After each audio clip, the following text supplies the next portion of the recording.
Good morning, good afternoon, good evening, wherever in the world you might be. My name is Chris Heuer from the Team Flow Institute, and I am so grateful to be here today with Jack Myers, the author of Tao of Leadership, and that's what we're going to be talking about today. He's also done great work with MediaVillage and inclusivity, and has inclusivity awards and so many other amazing things. We could actually probably spend an hour and a half talking about that, but we don't have all that time. So what I want to jump into, if I can, Jack, the Tao of Leadership. Before we get in deep into the subject matter, why that title, and talk to me a little bit more about the direction and intent that you're actually setting by putting that out into the world. First of all, Chris, it's great to be here with you, and thanks for inviting me. The Tao of Leadership, the subtitle is important for context, harmonizing technological innovation with human creativity. And it's the human part that connects it back up to Taoism. I actually had some very specific points that I wanted to make in writing this book, focused on leadership and the challenges of leadership going forward because of technology, the acceleration of AI and machine learning and machine intelligence, the collapse of the corporate infrastructure, all the different tsunamis of change that are coming at leaders right now that are taking them into the future. And in doing that, I really understood that we have to focus in on the humanity and how do we at a time when humans are being challenged, confronted, do we navigate, do we manage? And as I looked back, Taoism seemed to be the place that I could go back to 3,000 to 5,000 years and look at the core tenets of a leadership model that has survived all these centuries, millennia, and somehow still manage to be relevant in guiding people as they move through their lives, and especially as leaders. And those core tenets are what really motivated me in terms of the focus of the book and how to bring it all together under a single context of leading through humanity, through understanding the realities that humans are confronting that don't change. So I love that, and I think it's really important. And there is so much ancient wisdom that is accessible to us. And in today's ever increasingly fast-paced world, we often don't slow down enough to look back to learn from the past. Certainly see that with technology companies, but I think in business leaders are doomed to fail in that way as well. How has it been received by business leaders? Are they open to this sort of ancient wisdom and the sort of connections that you're drawing and these insights? It's a great question. And of course, any business book being published today is being published in the midst of thousands of business related books being self published, hybrid published, published by major publishers, receiving different levels of marketing. So it's a crowded marketplace. What I can go by are the reviews, over 80 reviews at Amazon, only six of which I uh, pushed, requested. So they're people who are reading the book cold, and they're incredibly positive. It's a 4.7 out of 5 rating. What I like most are the threes, twos, and the one person who rated it a one, because I actually don't disagree with their comments. They come to it from a different perspective, but in many ways, the reasons that they're voting it at a lower, rating are not because of the message of the book, not because of the quality of the book, not because of the relevance of the book to them. It's just because they don't agree with the core philosophy, the core approach to corporate leadership today, or they have a problem with the fact that I say that the current model of corporate structure is not only outdated, but it's a death knell long term for corporations that continue to follow Peter Drucker's World War II General Motors assembly line concept of the corporation. So I'm really proud of the fact that those people who are reading it appear to be getting a lot out of it and moving it forward. I got to see you speak at the ANA event down in Austin back in March of 2025. And I was struck by the emergence of this theme around adaptability, which you also get to in your book. And of course, Shelley Palmer even talked about building cultures of adaptability. And I'm wondering if you can speak to what you learned about business leaders and creating more adaptable cultures, and how that relates. I mean, for me, it's clear it's Taoism. It's going with the flow, as we discussed previously. But about getting unstuck, I mean, there's so many other things. How do leaders create cultures of adaptability? Thanks for that question. It's a good question. I come at the word adaptability, I think, a little differently than most of those who are operating in past in the reality of the corporate world today. It's how do we adapt to technology, especially as it's and how do we adapt to change? The reality over the last 100 years of corporate worlds, we've had the time to adapt. We've been able to go through a process of adaptation, of risk assessment, of analysis, of research, of testing, experimentation, introduction, finally leading to implementation, and then continued analysis. I talk about don't build bridges, build portals. And the reason that we can't build bridges or take the time that we've always had for adaptation is because technology is advancing too quickly. I mean, we've just seen in the last several weeks the advance of OpenAI and Anthropic coming together to collaborate and standardize certain aspects of contextual understanding. The models are advancing so quickly that we can't build bridges, because by the time you build a bridge, by the time you go through that process of adaptation, you get to the other side and there's a different destination. You've put the bridge in the wrong place, or it's not far enough, or it collapses in the middle because there are weaknesses you didn't address that are new and different. So adaptability in and of itself has changed, and that's what the Tao of leadership really focuses on. Part of this that comes to mind for me in thinking about this is, we've been going so damn fast for so long that that's actually been one of the principal complaints that I have about it, is that we just need to find a way to slow down a little bit more and maybe adjust our bearings.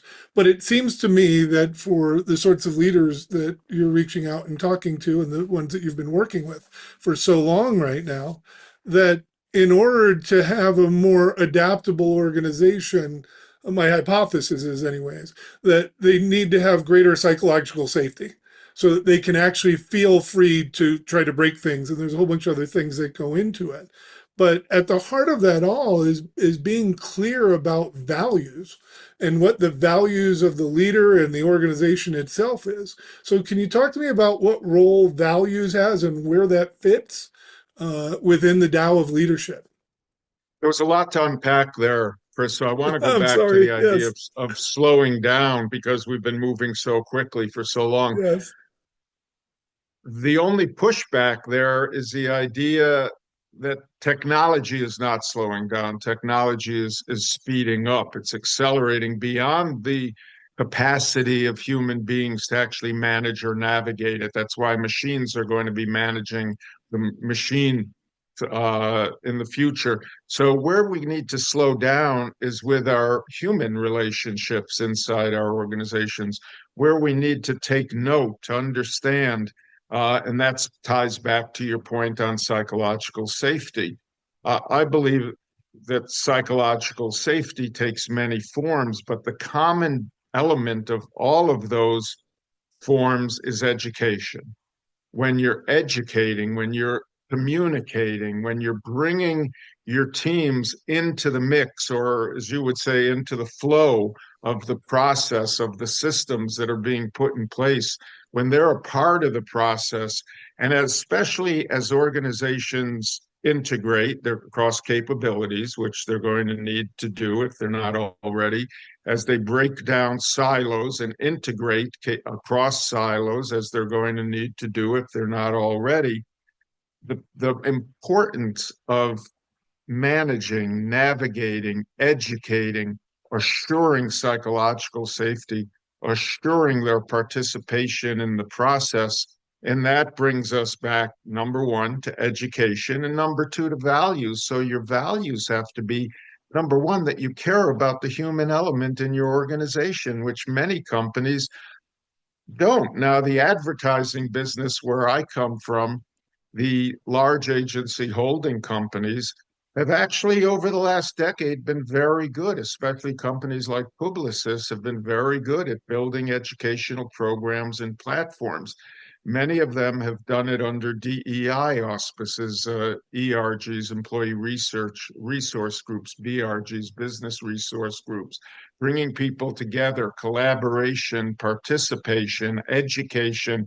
Those are all, in many cases, either being dismantled or defunded right now, which is a huge issue. And that's happening across multiple industries. So, actually, at a time when those values are most important, they're being dissolved and disintegrated. And that's a danger for organizations. What's going back to the point of values, the Tao of Leadership is built on 5 values, and those values are harmony, flexibility, balance, stability, and integrity. Those are the 5 core tenets of Taoism. And you can take those and you can interpret each of them, harmony, flexibility, balance, stability, integrity, differently. For my purposes, looking at corporate organizations, I look at how are you navigating and managing a core set of values and education across your organization as the organization is transformed by technology. And I'm going to switch gears a little bit here and move us into this because I want to understand more about how you're recommending people to do this and what the suggestions are that you get to in the book, and particularly around the fusion flow process and how that comes into play here. So actually, before I even go any further, why don't we just get your simple take? I know it's a little bit more than simple, but it ends up being simple at the end. What is the fusion flow process and how does that fit into what we've just been discussing? Your listeners, your audience can go to Myers Reports, Myers Reports, MyersReports.com, and there's a narrative about the fusion flow and why it's important. Quite simply, it's fusion is that you need to look across your whole organization, find the common where the common work is being done, where the common principles are set, where the common responsibilities are replicated and duplicated and redundant, and fuse them. You need to bring them together under a single set of guidelines, single set of principles, and a single set of management focus. That means centralizing in organizations that are heavily decentralized, breaking down silos in organizations that are typically heavily siloed. You and I have both done a lot of work consulting, and I'm sure we've both had the same experience of going into companies and introducing employees to each other, often when they're even working on the same floor and doing the same kind of work. That no longer works because of technology and AI. And the flow is just to make sure that you have a flow is an interesting word in Taoism, because so much of Taoism is that the stream moves through the rocks, and it moves through the forest, and it shifts, it moves to when it comes against a big boulder, it knows how to go around it. It builds new paths for itself. So as you hit obstacles, you need to make sure that you're in the flow, that you have a clear set of principles, values, and guidelines that the whole organization is operating synchronously behind. That's excellent. And again, one of my mentors says that one of the things that I'm really good at is knowing truth when I hear it. And you've just put out a whole bunch of universal truths that I deeply agree Thank with. you. And it's part of the reason why I love what you're doing and why I'm so attracted to understanding more. I want to go into one word in particular, though, out of the values, and we could go into all of them for a deep amount of time. But I want to talk more about harmony. I actually, as we started looking at kind of, figuring out what is this next era and everything else, we've thrown around a lot of words about enlightened organizations. My dear friend Rachel Hoppe talks about engaged organizations, and there's a lot of other ways to start thinking about this, about next level organizations that have transcended the sort of status quo, whereas we've been talking about it, transcending business as usual to be able to create business as possible. Bunch of different ways of saying that, but to me, the essence of it really is that idea of harmony. How do we harmonize the people within the organization? And if we can do that, then we can do the same with our processes and technologies. But talk to me more from your perspective about the role of harmony in the organization and the organization culture Sure. and what a leader might be able to do to create more of it. Well, harmony in the context of the Tao of leadership is holistic integration of creativity and technology. It's the title of the book, really. And success requires a harmonious integration of human creativity and technological capabilities. And it's leveraging the unique strengths of both together in combination. And just as Taoism advocates for living in harmony with the natural world, my leadership principle really suggests that technology should enhance and not replace human creativity. And I know we agree on that. Yes. It's hard to disagree with that, but it's really about empowering teams with the tools and insights that AI and advanced technologies are providing while ensuring that technology serves to enhance human creativity with ingenuity, with intuition, with creativity, and vice versa. That we're teaching the machines, we're teaching the AI about the values and to harmonize with creativity and the human values.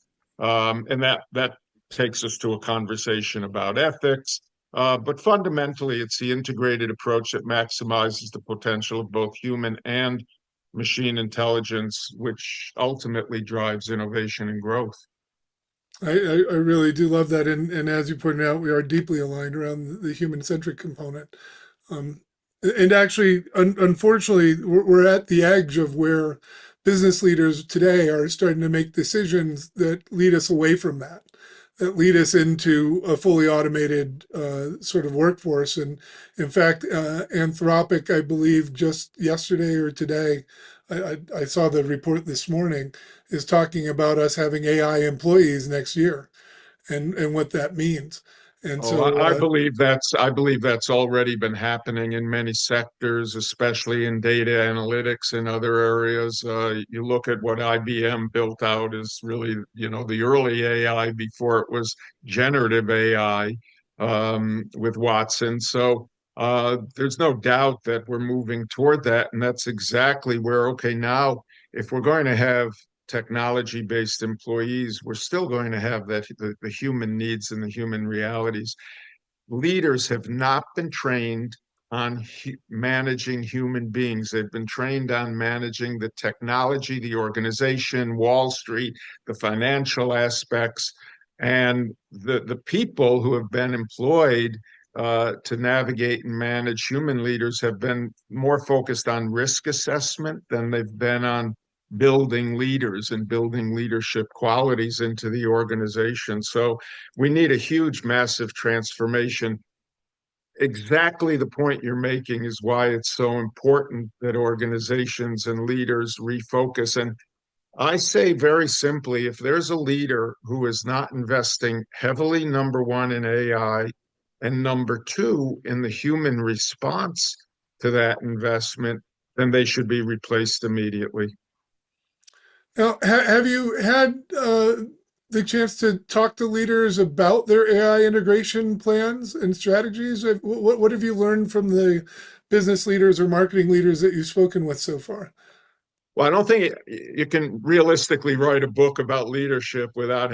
I've spent my whole career talking to leaders, 50, 5 decades of my primary business has been consulting and researching among leaders the trends and impact, both generational shifts and technological shifts. So sure, um, they're fundamentally not prepared for this shift. They believe they can still manage it in very traditional legacy ways, uh, going through either not investing, waiting to see what evolves, what happens. We've seen the penalty that the media industry, the legacy media industry, has paid by waiting to see. And you look across the companies that are investing heavily in AI, and many of them are now competitors in the media business. Amazon, Apple, Meta, Google, Microsoft, with its investment in OpenAI.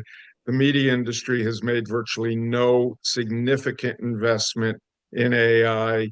Agencies, the holding companies have invested in data, but they're not up to speed on how to integrate that data into AI programs. They're playing catch up.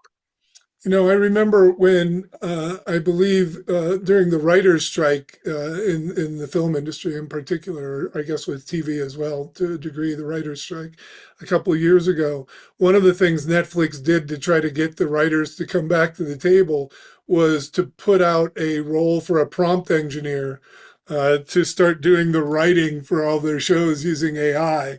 There's a whole other story around that, but I don't want to get into it. I want to get to the core point of the idea of being replaced by AI.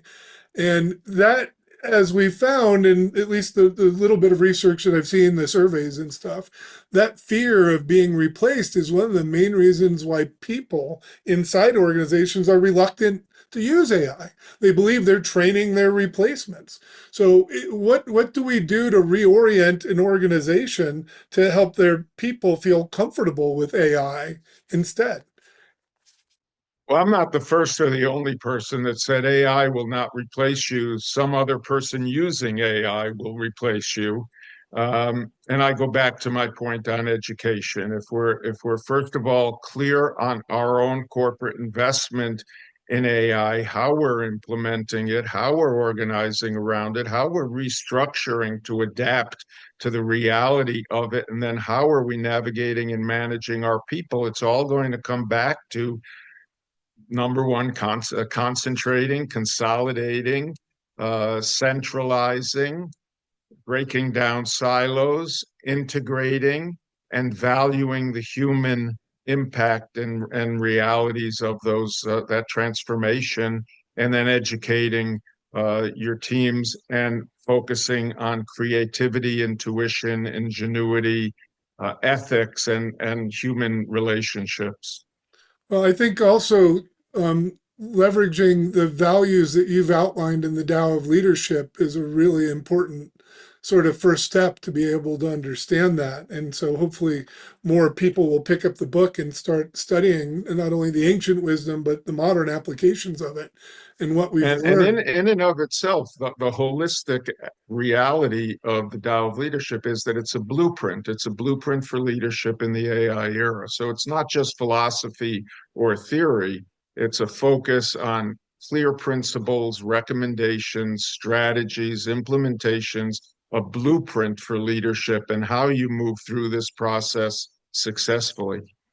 So we've got a couple of things that are holding us back. One I'm going to mention and I want to set aside so we can focus on the second one. But certainly it is the lack of long-term thinking and the short-term demands of a market, which still exists and is going to continue to exist, which is why we don't need to talk about it much right now, because I want to focus on this other element. Um, our recent roundtable that I hosted with my fellows was literally about the failures of digital transformation. And we ended up not framing it as the failure, but as the incomplete digital transformation because it wasn't finished. Why? Because we didn't start with people. And that leads me into the people process technology, triangle, pyramid, diamond, whatever way you want to reference it. And the fact that it was always meant to be people first, but it ended up being technology first. And if we have been doing this wrong for the last 40 years, what will it take for us to do it right with AI to put the people first this time? Because this is a bigger And change management well, than ever before.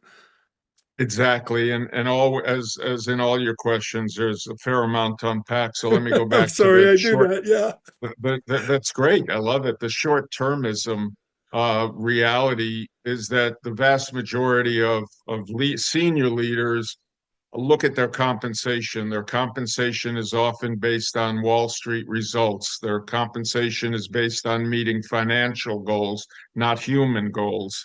Mm, And when you look at compensation, you see not just the short termism, but that defines where a company's going to be in 3 to 5 to 7 years. They're not going to have invested in the future. They're going to have invested in the short-term financial results, which increasingly are going to be contrary to what the requirements are for long-term growth. So there's a core capitalistic conflict that's occurring in the failures of corporate long-term models. Now, you talk about digital transformation. I'm sitting here in front of a book by Don Tapscott called Growing Up Digital. And I think the answer is, and that's about the generation that was born to be in the digital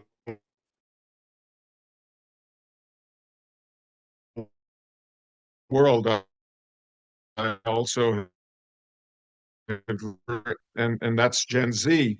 We're now looking at this interim generation called we call Gen Alpha. I'm not sure how they're going to evolve, but I do know that there is a generation that I call the Nexus generation, who are the first generation to be born post 2020, post OpenAI, post ChatGPT. They're going to be growing up with AI. It's going to be part of who they are. They're going to be collaborating with AI. Those who are not in educational models that restrict or prevent AI from being part of it, but those that grow up embracing AI, it's going to be part of who they are. It's going to be a transformative generation between what we'll call a legacy model of humanity and an integrated machine human, techno human singularity model that's going to be growing up with their friend, their AI friend, their collaborator. They're growing up right now with whether it's Alexa or Siri on steroids. They're going to be growing up with AI being an embedded part of who they are and how they move forward. As they become in 20 to 30 years, the leaders, they'll be taking over many organizations, many industries that are still operating in antiquated models and struggling as the legacy media business is declining and struggling right now. So there are models for what happened when you fail to invest in the internet, when you fail to invest in digital, when you failed to invest in the next stage of technology. And we also have models for companies that embraced it, and that's Microsoft, Apple, Amazon. We're seeing that the massive, huge global corporations today are those who invested right off the bat heavily in technology, some of which have very good leaders and leadership and invest in the tools and resources. And I think Microsoft is one of them that's invested heavily in its humanity and in its people. I think it's deviated in some ways from those models. But for the most part, the largest corporations we look at today, the successful ones, are following the Tao of leadership as their role model, and that's why I use them, many of them, as examples of how to get it done.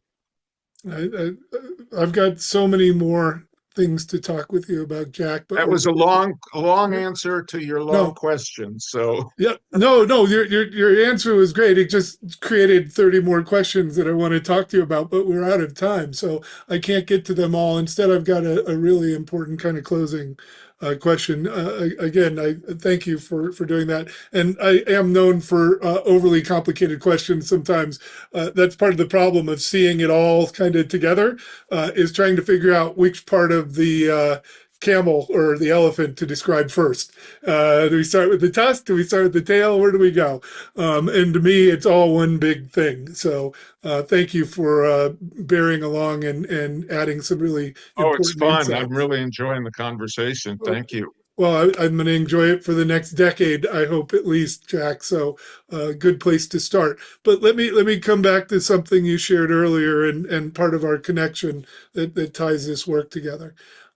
You showed me your copy of Don Quixote behind you there a few moments ago, and I similarly feel like I've been tilting at windmills for 30 years, both on the short-term thinking problem of the market and how that creates bad decisions, and even going back to the early discussion about CRM and call centers being focused on shortening the time on the call instead of time to resolution and those things. So I remember those days when that used to be the problem. But you've been tilting at windmills for 30 years as well. And if this book is successful at knocking down a windmill, what will the world look like when those windmills get knocked down? What do you envision the impact of the Tao of leadership to be?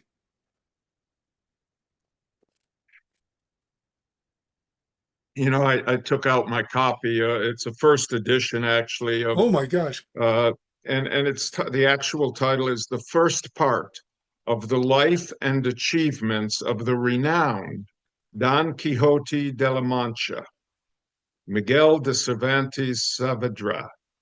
Uh, Interesting context that we don't think of this, 500, 600 page book as the first part. So there's another part suggested.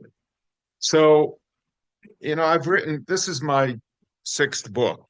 And I also put out, right after the Tao of Leadership, I put out Creativity Unleashed, a 350-page manual for unlocking AI for creativity. Uh, and so I really look at the reality that the books I've put out in the past, I think the common thread has been that 10, 15 years after I've written them, I've consistently heard, wow, you were ahead of your time. Wow, if only. Um, I think the difference today is, is that companies couldn't wait 10 to 15 to even 20, 25 years to adapt. They could, but they'd go through they'd go through a period of slow failure. Failure is going to be very fast. So my expectation is in the next 24 to 36 months, the book will gain prominence, and people will begin to, and leaders will begin to realize, one, organizations will learn, boards of directors will realize that their leaders are just not up to the needs and requirements, and will look for answers and solutions. They'll find that the traditional path toward hiring leaders based on their experiences and other similar positions are not relevant. And they'll look for new solutions. And the Tao of leadership, and me personally, you, Chris, will then have more value of coming in with your team flow, my fusion flow. The build, how do you build a portal? You can say build portals, not bridges. How do you do that in an organization? Most importantly, I believe that in the next 36 months, companies will realize as they've gone through massive consolidation, constriction, breaking down silos, centralization, that either they're not organized for success and need to rethink, or they will have gone through it and they'll realize they got to start focusing on the people who are there and they'll be looking for answers. So I'm hopeful that it won't be 10 to 15 years, Chris. It'll be 24 to 36 months. From your mouth to the eminent being above's ears. Whatever, however we would need to say that. I'm just really so optimistic at this time, and at the same time, still fearful. So I really appreciate you closing our interview today with that vision of the impact that can be made and that must be made, because now more than ever, it is an imperative. It's not a nice to have, it's a must have. And my hope is that more leaders recognize the significance and importance of this moment and the importance of seeing what we've learned from 30, 40 years of technological transformation where we haven't put the humans first, even though that was the plan all along. And your work, Tao of Leadership, is another really important step in that direction. And I'm just so grateful to have the time to speak with you about it today, Jack, and look forward to talking more about this in the future.